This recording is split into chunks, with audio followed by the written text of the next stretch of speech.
Olá, meus queridos amigos e meus irmãos, que a paz de Cristo esteja com cada um de vocês. Queridos, é um breve vídeo apenas uma pergunta que me fizeram, né? E de repente, quem sabe esta pergunta não é a sua pergunta também, não é? Quem sabe essa pergunta e a dúvida desse irmão não é a sua dúvida também, em relação ao que eu vou falar nesse pequeno vídeo. Vai ser um vídeo bem pequeno, bem curto, mas, porém, prático e elucidativo, espero eu, ok? Mas antes de eu falar alguma coisa, não deixa de se inscrever aqui no nosso canal, meus irmãos, é muito importante. Vamos fazer esse canal crescer, ok? Existem muitas pessoas, permitam-me dizer, falando muitas heresias por aí afora, falando muitas besteiras, falando coisas que estão destruindo a fé de muitas pessoas e estão levando-as à incredulidade e até à apostasia. E o canal destas pessoas está crescendo absurdamente. Pessoas aí com canais ensinando e dando um desserviço à obra de Deus, ao Evangelho de nosso Salvador e Senhor Jesus Cristo, a palavra de Deus, e estão aí com 300 mil, 400 mil inscritos, e uns até mais, beirando aí cerca de 1 milhão de inscritos aí, e uns até ultrapassando esse número. E aqui nós estamos procurando falar a palavra de Deus com veracidade, com honestidade, sem apelações, sem sentimentalismos e sem procurar enganar a fé das pessoas, ok? Então o que nós queremos aqui é trazer elucidações claras, práticas, francas, objetivas. Esse é o nosso lema aqui no canal Pastor Ricardo de Oliveira. Queridos, então inscreva-se, dê o like, curta, compartilha e comenta. A pergunta que me fizeram, um irmão me perguntou qual é a diferença dos livros canônicos para os livros apócrifos. Muito bem, vou responder essa pergunta agora. Bom, os livros canônicos são todos aqueles livros que nós consideramos, não é? Quando digo nós, igreja, e claro, isso já foi feito já no passado, né? Já houveram pessoas no passado, há muitos anos atrás, muitos e muitos séculos atrás, que elas fizeram uma pesquisa e elas, através de uma pesquisa, de um apuramento, e isso não foi uma coisa de agarra, isso não foi uma coisa assim, que foi feita à valantê, não foi feita à moda, vamos embora, né, em termos assim franceses e em termos assim bem práticos. Em outras palavras, não foi uma coisa feita com banalidade, não é? Essas pessoas eram pessoas sérias, eram pessoas de origem judaica, e as mesmas elas definiram principalmente no Concílio de Jânia os livros que iriam compor o nosso chamado Antigo Testamento. É claro que algumas pessoas falam assim, por que o livro de Enoque não entrou na Bíblia? Não é? Por que esse livro, que é considerado um livro tão bom, um livro com tantas coisas interessantes e importantes, que não entrou na Bíblia? Ora, eles viram que esse livro de Enoque, ele não foi escrito pelo Enoque lá da Bíblia, né? O Enoque antediluviano, o Enoque que andou com Deus e Deus para si o tomou.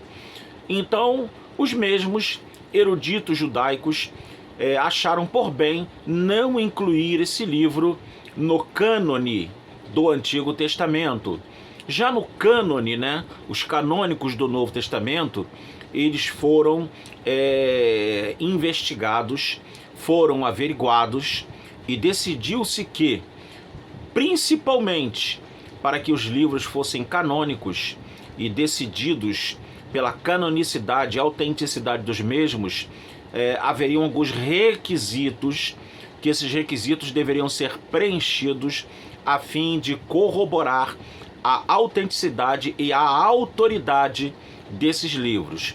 Então, após toda uma verificação de autenticidade, de valor espiritual, de valores morais, de coadunação com a mensagem oral, porque antes dos primeiros escritos, que acredita-se que o primeiro escrito bíblico do Novo Testamento tenha ocorrido lá pelo ano 55, com uma carta de Paulo, se a memória não falha, uma carta de Paulo escrevendo ele à igreja de Tessalônica.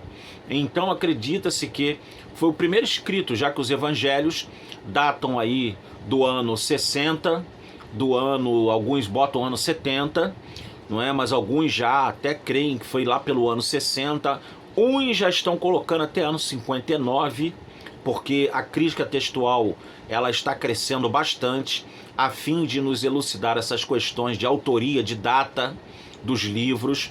Então, mas mesmo assim, lá foram escritos lá pelo ano 60 os evangelhos e o Apocalipse, beirando lá o ano 100. O Evangelho de João também foi escrito mais ou menos lá pelo ano 100, 99 da era cristã.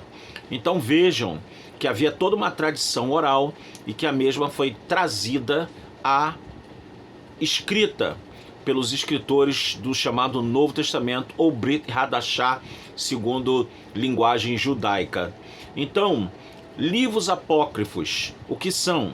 São livros considerados não inspirados.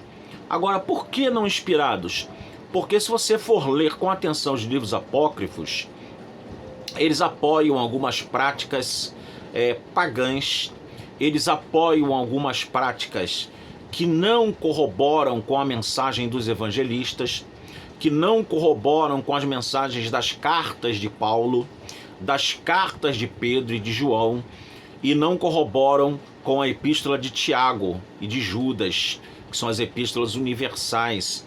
Então, e não corrobora também com os ensinos dos pais pós-apostólicos, ou seja, aqueles pais que estavam bem próximos dos apóstolos e até mesmo alguns foram discípulos dos apóstolos, como foi o caso, por exemplo, de São Policarpo, Irineu, bispo de Leão, né? Eles foram discípulos dos Inácio de Antioquia, eles foram discípulos dos apóstolos, principalmente do apóstolo João. Então, queridos, esses mesmos e os escritos antigos, isso é atestado inclusive no História Eclesiástica de Eusébio de Cesareia, os escritos desses pais, desses teólogos antigos da igreja, não reconheciam os livros que não estão no cânone, ou seja, que não fazem parte do nosso Novo Testamento, como livros que tivessem autoridade divina, inspiração divina e respeitabilidade divina, ok? Então é isso. Em suma, é isso, e em rápidas e objetivas palavras, é isso. Espero que você tenha gostado, né? Então, livros apócrifos são livros que não são considerados de envergadura espiritual capaz de fazerem parte do cânone. O cânone é todos aqueles livros que compõem a Bíblia. É claro que há uma divergência aí entre algumas igrejas, né, como a igreja protestante, da igreja católica, da igreja ortodoxa. A Bíblia da igreja ortodoxa ela tem mais livros até do que a da católica, e nós protestantes ficamos aí com os 39 livros do Antigo Testamento, que é também o cânone aceito pelos judeus. Se você pegar uma Bíblia, um Tanar, por exemplo, né, uma Bíblia hebraica, que é o Antigo Testamento, você vai ver que os 39 livros que estão na nossa Bíblia estão lá no Tanar, sem mais nem menos, né? E no Novo Testamento, 27 livros, que aí é concorde. Tanto os católicos como os protestantes, eles são unânimes em aceitar esses 27 livros como inspirados e dignos de compor o cânone sagrado. É claro que alguns livros vieram a ser reconhecidos mais tarde, como foi o caso do livro do Apocalipse, foi um livro tardio para ser reconhecido a sua validade e o seu valor para entrar no cânone, mas foi reconhecido e aceito no cânone do Novo Testamento. Então, em suma, é isso. É essa a diferença dos livros apócrifos para os livros canônicos. Os canônicos são todos aqueles que são considerados inspirados e que têm poder moral e espiritual de transmitir as verdades consideradas divinas. E os apócrifos são livros, ainda que muitos sejam importantes, mas de menor envergadura e de menor valor. Mas você pode lê-los também, sem problema nenhum, mas não ter neles a sua substância e a sua fonte de fé e autoridade. Ok? Deus abençoe. Não deixe de dar o like aí, meus irmãos. Não deixe de se inscrever no canal. Não deixe de ativar o sininho. E não deixe de compartilhar esse vídeo com muitas pessoas. Deus abençoe a todos. Graça e paz. Fiquem com Deus. Tchau.